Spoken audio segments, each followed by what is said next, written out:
Welcome to They That Hope with Father Dave and Deacon Bob, seeing humor and hope in a crazy world. And I'm Deacon Bob. And I'm Father Dave. Bob, it's good to see you. It's great to see you. Although we're not in the same place, but No. that's all right. Mm-hmm. Just having a little water? It's the way the summer is. I'm hydrating. How about yourself? Good.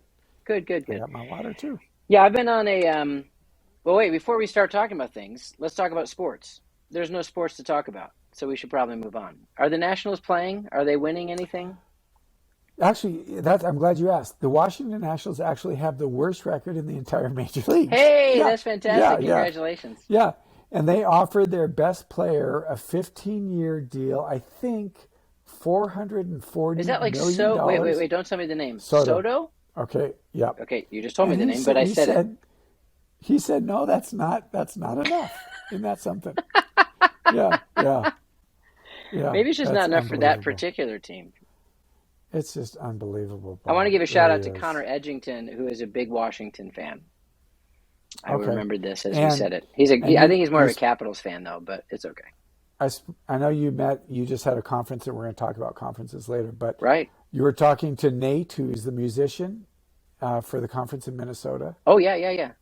Yeah. So Nate texted me and he said, "I'm with Bob, and I saw that Juan Soto didn't accept the money, both of which made me think of you. So how are you doing?" So that's good.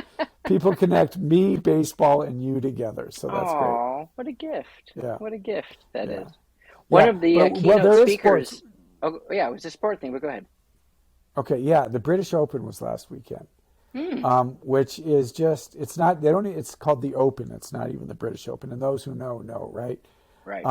Rory McIlroy was going into the Sunday winning, and this guy shot a 64. His name is Cameron Smith from New Zealand or Australia. See the He's guy with got the the best mullet? mullet. Isn't it awesome? I saw that. He's Yeah, got like the he's got mullet the and the best mullet. stash, man. Yeah, I yeah. think Top And he Gun says Maverick has he's brought back the stash. By the way, I'm yeah. He noticing said more it's and more like stashes. Samson. He had the mullet and he won a tournament, and he said he's not going to cut his hair because it's like he's going Ever. to win. But it was actually a great tournament. So Weren't there two people that's named Cameron at the top of the leaderboard? there were Cameron Young and Cameron Smith. Isn't that funny? Yeah, Yeah, the it's just only kind of two odd. Cameron golfers in the world. Yeah, but Rory lost, and I really wanted Rory to win, but oh well. I like Rory. Um, well, back to baseball though. One of the keynote speakers showed over during the youth conferences talked about hope and showed this adorable video of like a 90-year-old guy watching the Cubs win the World Series.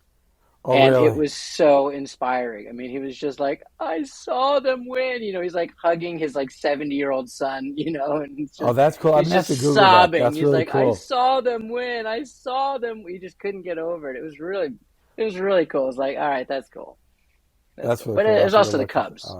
People would never feel that way about the Capitals or the Nationals, whatever you guys are, or the Commanders. No offense. I don't mean to be dissing None Washington. taken. None taken. Thank you. None taken. Yeah. Thank you. Yeah. So Thank you. that's our sports update. Yeah, there's really nothing interesting going on. This is when I even avoid Sports Center.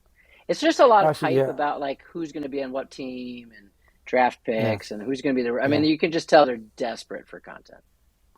yeah. The Major League All Star Game I think is maybe this week. It's usually last week, but it was delayed. I don't know. Oh, because they started late. That's probably why. It's a week. It's a week late. Yeah, But that's honestly, I don't have a huge interest in that. So you're right. It's yeah, kind of a quiet time in sports. it is indeed. It is Yep. indeed, but not for us. Jet setting around the world. Hey, talk Yes. about India. How was? Did you go to Bollywood? Is that a place or is that just a movie genre? It's just a movie genre. And Okay, it's fair enough. really funny because in my mind, the only Bollywood movies are like just people jumping around and dancing and singing. And they laughed at me, goes, that's not, I mean, Bollywood is just like Hollywood. It's not just, so they kind of laughed at me. But there's a Honestly, little bit more Bob, dancing that goes on in their films than I think in the usual film. well, that may be the case, but they said not all of them. They said they don't dance in all of their movies. Be that as it may, honestly, I'm gonna come clean right now. Okay, I'm gonna come Okay. clean with you, Bob, because you and I've been through a lot.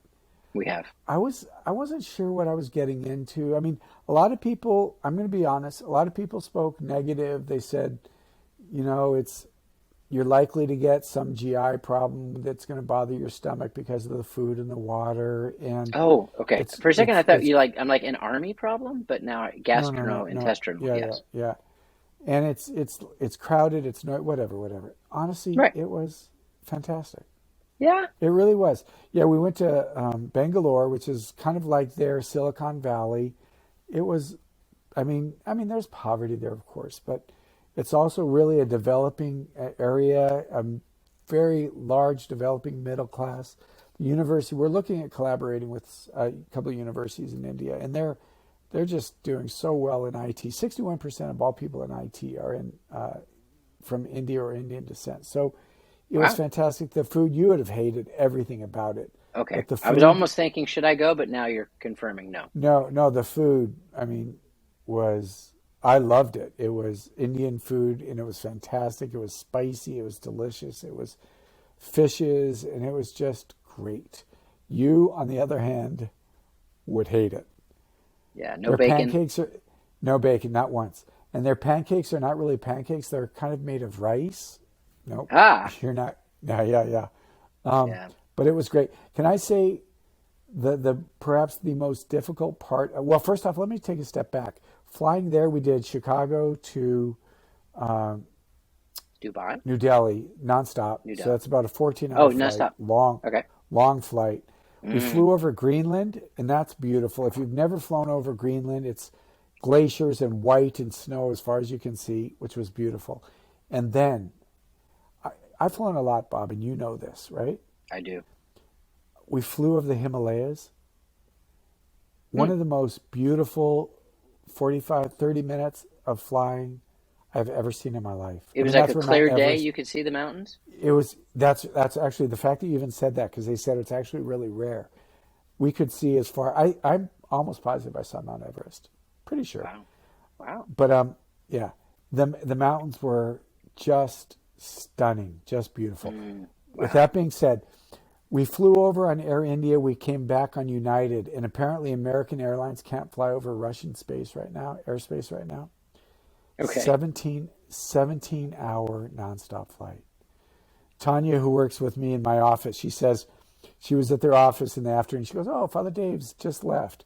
She goes, "I went home, had dinner with my family, spent the evening with my family, went to bed, got up the next morning, got the kids off, came into the office and said, Father Dave is still in the plane."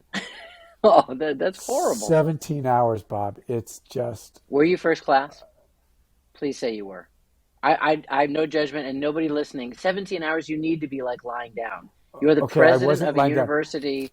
I want you to be flying first class. Okay, I did. I got upgraded to business class, which Okay. it doesn't go all the way back, but Yeah, but you get and this a little more leg room.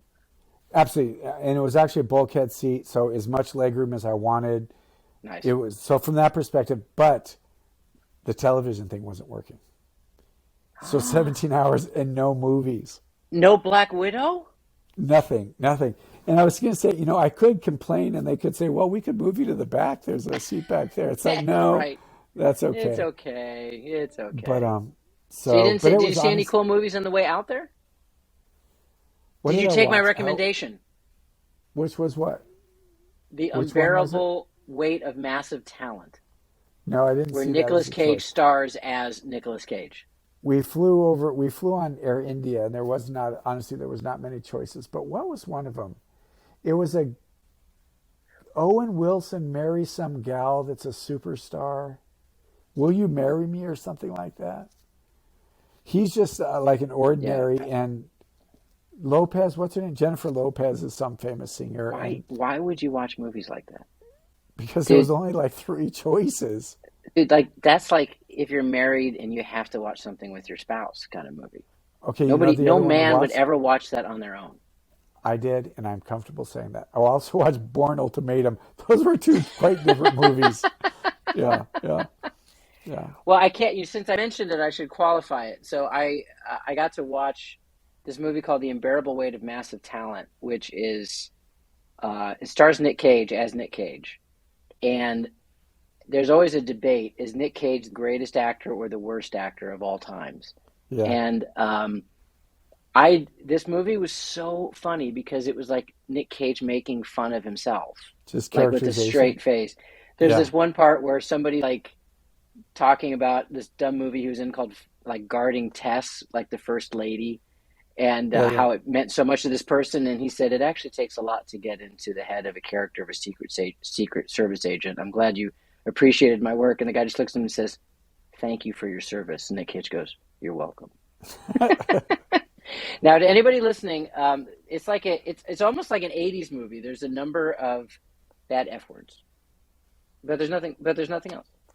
But Okay. anyway, if you're an adult and you don't mind that, and sometimes I do, but for some reason the movie was just so bonkers. That's fine. Um, Yep. So no I movies for enjoyed me, it. but it was No great. It movies. was actually it Neither of was us have great. seen. Have you seen Thor? I haven't even seen Thor yet. No, but it's not got very good reviews. I hear it's kind of meh. Yeah. Yeah. I might wait till it comes out All right. Well, on let's wait and go streaming. together. Let's go together. Oh yeah, that'd be fun. Like Rama Okay. Lama Lama, Kidda Ding Are you Dong. gonna tell people where you are? I am in the Granite State Uh-huh. of New Hampshire. Yep. So I've had a bit of a crazy travel thing as well. So every summer we come up to New Hampshire. My mom has a place up here by the lake. My kids go to some Catholic camps nearby, Camp Fatima and Camp Bernadette, and I use this kind of as a base of operations of flying about. So I was here, and then from here I flew and I hosted a youth conference, Steubenville, St. Louis, which was absolutely marvelous. They had about 2,800 teenagers, which was That's a great. pretty good post-COVID turnout. They're having even more the next week, and they do two back Yeah, I to think they back. had almost four. Yeah, yeah, it's great. And then then from there on that Sunday, I flew back on campus to the St. John Bosco conference where I led worship music. And it was weird. I was home, but I wasn't home because my family Yeah. wasn't there. They were all still kind of scattered. So it's like this weird, like surreal, well, I guess I'm home, but it doesn't really feel like home because even my dog was in New Hampshire at the time. But that was a wonderful conference. Father Mike Schmitz was there, and he did a great job. And I think he drew a lot of people. We got the Father Mike Schmitz bump in the Good. population of the Bosco conference. And then from there on Thursday, that conference finished, and I flew to Steubenville, Rochester, in Rochester, Minnesota. They had about 1,300 teenagers, Home of the and new Bishop Barron. at home with the new Bishop Barron. Actually, the final mass was with the current bishop, who's there for 2 more weeks, Bishop John Quinn. Oh, I have a fun story about him. Um, and he was so sweet. He was like, my diocese won the bishop lotto, but I'm still bishop for 2 more weeks, He and that was honestly, he really. has been so kind to us over the years. He is He always comes amazing. to our conference. He really is. He He is really is. amazing. He's a great bishop. That's great. And then from there, I flew back to New Hampshire. But more on Bishop Quinn. So my aunt, the bionic nun who you don't believe in. Right, right. Whatever.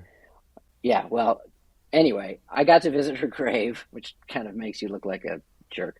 But actually, it was quite beautiful. I didn't realize Rochester was near Houston, Minnesota, just outside of Winona. So when I realized I was in the Winona diocese, I was able just to rent a car for Friday. And she died, and then it was too cold to bury her, and they were putting a grave site by the Hermitage, and then COVID hit. So it was the first opportunity I had to visit her grave site. I got to serve at Mass with the sisters there. They're always Oh, cool. praying. That's cool. Uh, That's it was cool. just, it was absolutely awesome. It was absolutely That's awesome. cool. But Bishop John Quinn, when my aunt passed away, celebrated the Mass because he was very close with those sisters and always would do retreats at their hermitage. And so it was nice to connect with them. And as a fun little fun fact, my grandfather's name was John Quinn. Oh, so the bishop was named after him?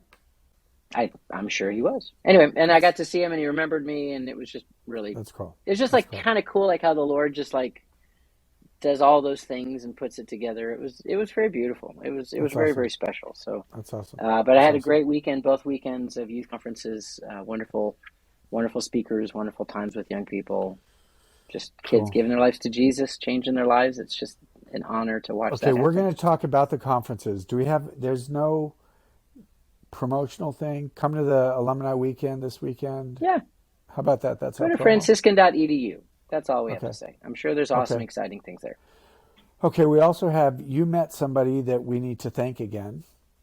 Is Oh it yeah, Peter? while I was in Rochester, I met Peter, who he was the one Yep. who sent us the candy bars. Yep. So Yep. shout out to Peter. Thanks again. And actually, I got to meet so many people at these various conferences who just say how much they love the podcast. Even somebody came up to me at the Bosco conference, and I was on speakerphone with her mother, who was older, and was just so excited. She was very upset that we didn't have an episode last week, but I said, "Well, me talking to you right now is the episode. It's better than anything we would have done last That's right. week." That's right. Um, and so it's just No, really it's been great. I Everybody got a chance to meet over the past 10 days, and are fans of the podcast, whether they be older or teenagers. Like, I do you mean, know, again, I'm always so honestly, happy when young people are like, "Hey, listen to your podcast all the time." I'm like, really? That's awesome. happy. I'm happy when anybody says it. I honestly, Bob, I'm amazed. Like people come up, it's like we listen to your podcast. I said, really? Huh. Okay, thanks. It must be all But that money so we spend in advertising. yeah, so I came back from India, and then my community has a every summer we gather together for a week on retreat, and it's beautiful. We just get time together to pray, and it always culminates in the Thursday evening is a big celebration of jubilarians, and then the Friday is our solemn vow profession, which is it's always really really moving, a solemn vow profession, because for the friar that's kind of the pinnacle. It's where you make a lifelong. The actual rite says, "I commit for the whole of my life," and there's something really, Mm.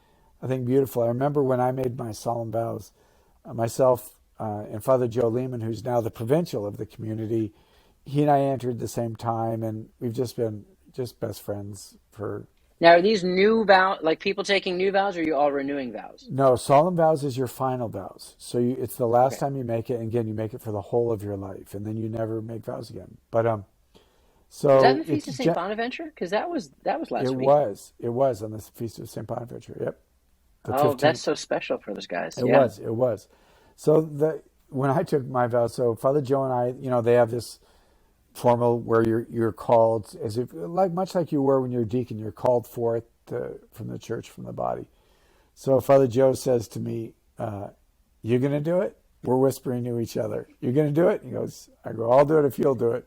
He goes, "All right, let's do it." And then we go and make a solemn profession. But it's really Are you it's ordained before vows, or is it no vows and no then no ordained? no. You have to be in solemn vows before you're ordained. So Okay. you make your solemn profession, and then sometimes, honestly, it could be the next day you're ordained a deacon. But you have to be solemn vows or connected with the diocese. They don't want people ordained not connected and rooted somewhere. Do you consider those on equal level, or are you founder of one date than the other? That's a really good question, Bob.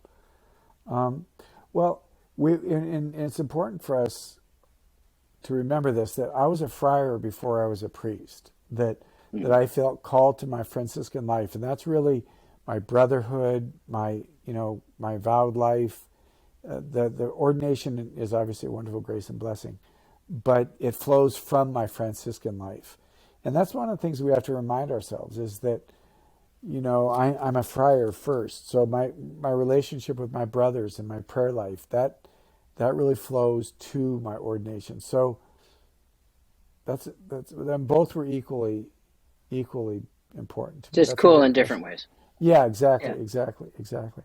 But all of that is to say, in Loretto, Pennsylvania, which is where our mother house is, we've got a beautiful custom that we have. There's a Fatima shrine there.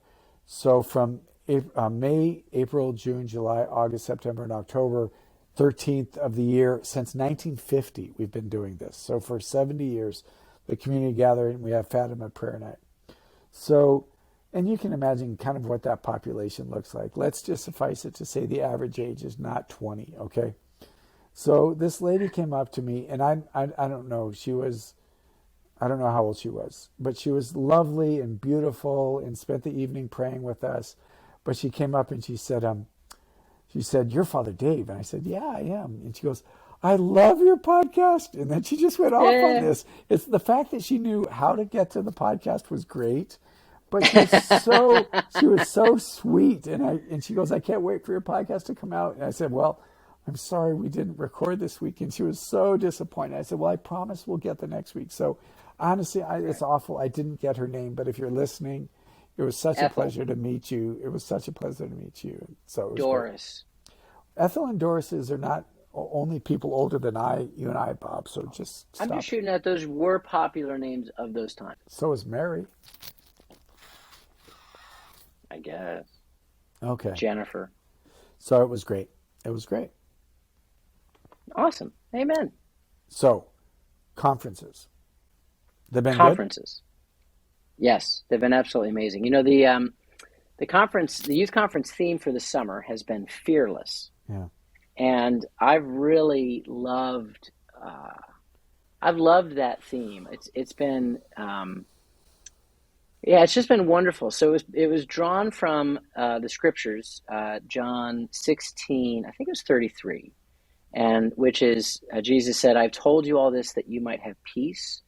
In this world you will have trouble, but be courageous. I have conquered the world." And one of the reasons why we gravitated towards that theme in that particular scripture is that for young people today, there is an anxiety epidemic that is running wild with young people. They are one of the most stressed out generations we've seen. The amount of anxiety drugs, counseling that's happening with them is really crazy. And this was previous to COVID. Right. Right. This really and COVID just blew it up in about 1,000%. It's probably worth saying, I think that there's a way that we always, in the love of Christ, want to have empathy for another, because it's not uncommon that every generation thinks that they're smarter than the ones that preceded them and Right. better than the ones that followed them. And And things are more you difficult. can say Yeah. things like, "Oh, they're snowflakes. Oh, they're so weak." And you can say, "What are they stressed about? They've got nothing to stress about. They're just kids and enjoying life." And um, but they are, and Mm. there's a lot of anxiety that they absorb through the world. They're growing up in an incredibly polarized culture. I even think for COVID, and I think Father Dave, you and I have talked about this before. COVID hit, it kind of took a year out of our life. Well, I'm 50 years old, so taking a year out of my life is like 5%. Is that even accurate? Or 2%? I don't do math. I don't do math. It's not 10%. Oh, One out of 50. So it's 1 out of 50, that you're which is a right. half out of 25. Yeah. It's not much. Okay, all I'm saying is it's not much. I mean, it was long, but it's not much. But like, you get to like a 14-year-old, and you take a year out of their life, especially out of their teenage Right. life. That's their I junior mean, year. it's that's their senior year. Yeah. I Yeah. mean, that's Exactly. graduation. Exactly. That's Exactly. that's their freshman year of college. I mean, like, there's just so much stuff going on with young people. Another crazy stat I read, and there's a wonderful book. Those of you that are interested more on this, it was by a guy named Roy Pett Phillis. He is a Catholic counselor that specializes with teenagers, and he wrote a book called Helping Teens with Stress, Anxiety, and Depression. But one of the stats that he pulled in was even just about family life, that right now this is an average of the country, so you'd hope Catholics would be a little better, but maybe not. Um, but it's less than 10% of kids in the U.S., teenagers in the U.S. growing up today, have just a mom and a dad who were never divorced or married to other people. Like, that kind of like Leave It to Beaver family of just a Mm. mom and a dad with their kids. Like, that's not happening for the vast majority of young people today. And the instability of the family and the instability of society and a fear of the future, all these things really come together. And I mean, young people are just super Yeah. stressed out. And so, um, I think it's something that, if again, like I said, maybe an older generation is listening, kind of like, those kids. But I think the Spirit wants to give us empathy. And I think Mm. that's actually where ministry starts, is that we have a sense of empathy. So knowing that that was a huge issue with young people today, this idea of being fearless and that scripture is so beautiful because, we don't want to proclaim a lie, which is, if you just give your life to Jesus, sunshine and flowers, Right. unicorns, Lots of rainbows. Yeah. happiness, lots of rainbows, all your problems will be taken care of. Jesus will just give you a big old hug, and everything's going to be fine here out. There's a realism to that scripture of, look, I've told you this that you might have peace. In the world, there's going to be trouble, Right. but I've conquered it. Right. And That's we one of the really things. wanted, and I felt like in all the conferences, all the speakers were vulnerable, and they're like, yeah, like, look, life is hard. Like, life is hard. We're not going to try to make life seem like it's easier than it is. But with Jesus, it can be a life to the full. Right. It's manageable. I think I agree with you, Bob. I did all my conferences in June. So I had 4 conferences in a row. Basically, with the exception of the priest and seminarians, followed some of those same themes and ideas.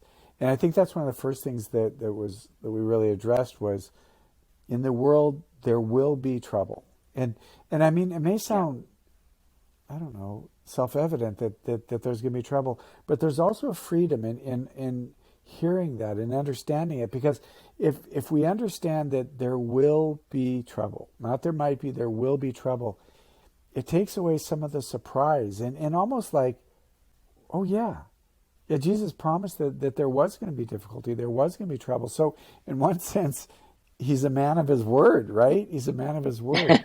Right. So, but I think one of the greatest lies of the evil one is that he wants us to believe that it's not supposed to be hard. I mean, I really think Yeah. one of the greatest deceptions of the evil one is somewhere along the line we bought into the lie that says it was supposed to be easy. It's not supposed to be this difficult. I'm not. I mean, the number of people who said to me, um, Jesus wouldn't ask something of me that's difficult, and it's like, where where do you hear that? I mean, where is it that you've Yeah. bought What into that? gospel are Right, you reading? exactly. Where is it? In fact, Yeah. quite the opposite. One of the speakers said that Jesus needed a public relations person, because you don't tell, in the world you're going to have trouble. Don't worry, it hated me first. I mean, a lot of consolation there is in that, but there is a sense of liberty and a sense of freedom in that okay, Jesus promised. But then he says, but fear not, right? But fear not, for I've conquered the world. And that's the part that we need to be able to speak into. I loved, young people sometimes have such an issue even believing God exists. And one of the comments I heard over the weekends was, so many times people will say, well, if there's suffering, God can't exist. And the answer to that is, if your God is Santa Claus, yes. Yeah. But if your God is Jesus, then no, because the center of our faith is actually an innocent man who was tortured and executed Right. out of love for other people. And you're right. There's a freedom in it that I think, and I do this too. I think it's natural. Like we're always asking God to fix the externals of our lives, Mm-hmm. right? God, can you change this in my job? Can you change this in my family? Can you change this in my country? Can you change this in my world? And my spouse. God's really more intent on changing the internals. Yeah, right. Your spouse, yeah, changing the internals. Like he wants to help me be more peaceful. He wants Mm-hmm. me to be more faithful. He wants me to have more self-control. All of those fruits of the Holy Spirit. That peace that he talks about. Isn't just the peace the world wants to offer. It can't really offer. The peace the world offers is you'll have enough money and you won't worry about finances. You'll have a great relationship with your spouse and your kids. Mm-hmm. The country's going to be fine. Democrats and Republicans are going to hug each other. There's going to be world peace, right? And that's just such an unattainable goal. Yeah.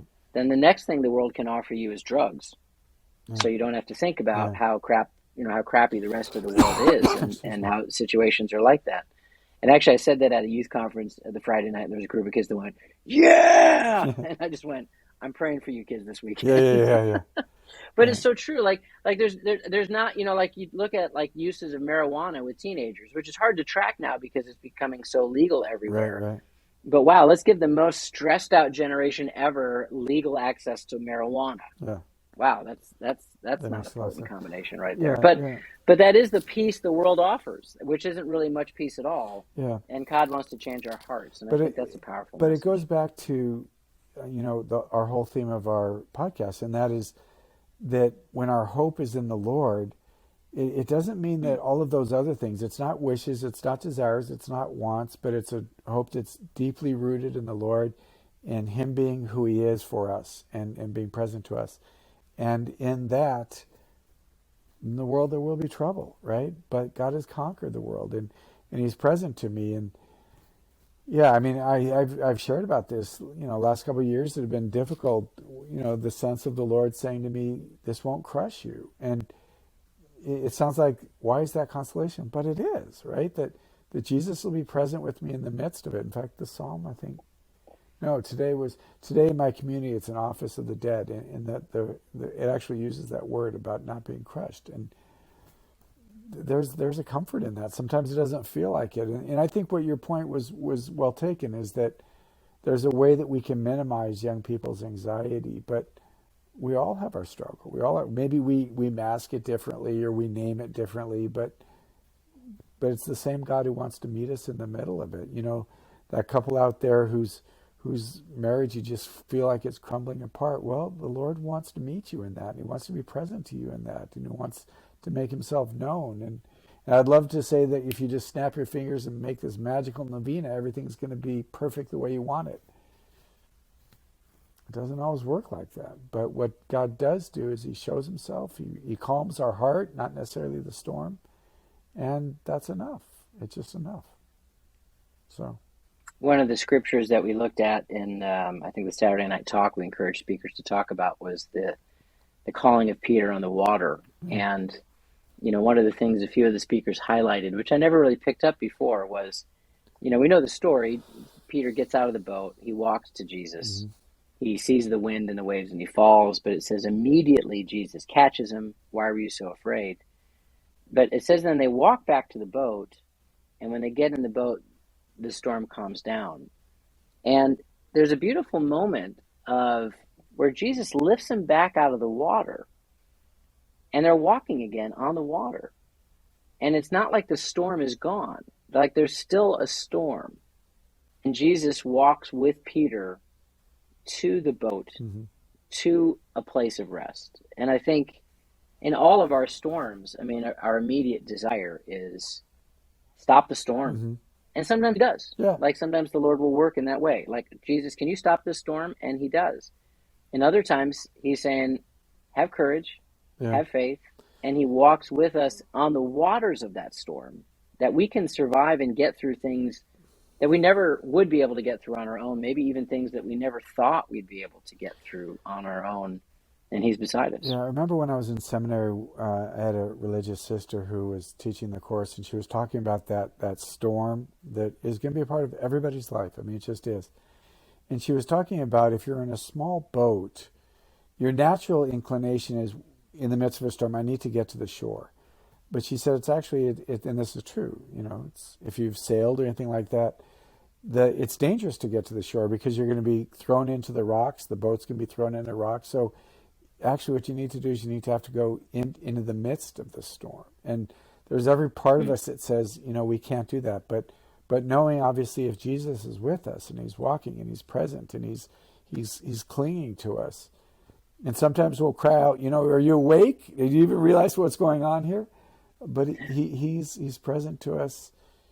Doesn't always calms the storm. Sometimes He does. We've experienced that, but always wants to be able to calm our heart. In my experience, Bob, is that oftentimes when I don't experience that, it's not about Him, it's about me. It's about me not taking a moment and stepping aside and just being quiet. It's about me not trusting. It's about me wanting Him to do what I want, not necessarily what He's doing. So, yeah, the Lord wants to be able to meet us in the midst of that. And I thought the conference theme was just so perfectly chosen for this year. And we did that, 18 months ago? That we probably chose that Yeah, theme? Yeah, right. yeah. So, Yeah. There's, it's always kind of fun to see how the Holy Spirit just affirms decisions we made, and then it seems like it's the perfect theme at the perfect time. amen. So praise God. And hopefully you were listening, that you're blessed by that theme, Yeah. and that any storm that you're going through in your life, any travel, any trouble that's going on in your heart, God wants to work in your heart.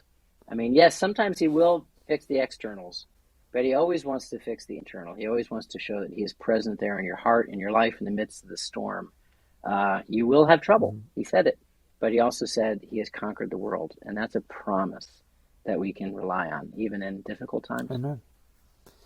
Amen. Well, Jesus, Would you close us in of prayer, course, Padre? Lord, we thank You for Your presence with us in the midst of our storms, in the midst of our difficulties.